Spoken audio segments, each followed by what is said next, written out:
I was in seminary, and summer 2019, I got to come down here and hang out with him. I'm actually Presbyterian, and I'd heard about him through friends of friends, and kind of thought to myself, well, that sounds really amazing what he's up to down there, and maybe he'll take an intern. And it was an incredible summer.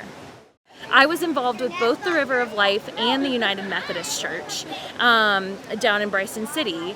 And I think one of the things that struck me is that I expected to just kind of lean towards the River of Life community, and that would really be where I would plant myself and root myself.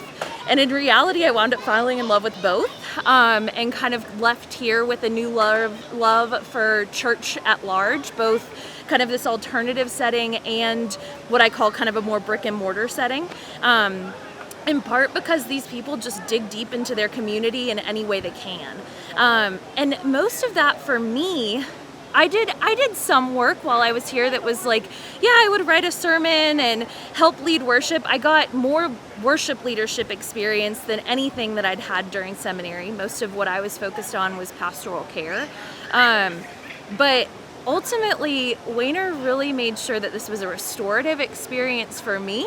As someone who'd gone through seminary himself, he knew how tiring that experience could be, and really made sure that I left this place feeling refreshed. And these folks just really took a lot of time to embrace me and love me, and they've forever changed my ministry. One of the things that happens on the water is you're going to make mistakes. If you're not making mistakes, you're not learning. And the same thing happens in ministry. And you can have it's easy to get into a perfectionist type attitude in that space too, in ministry and leading worship, that there's a certain way that it's done. And Wayner's great about making mistakes and rolling back up and kind of giving me space to do the same. I had, like I said before, not had much worship leadership practice. And I'd get up there and I'd make mistakes in front of everyone, and he'd just help me keep it going.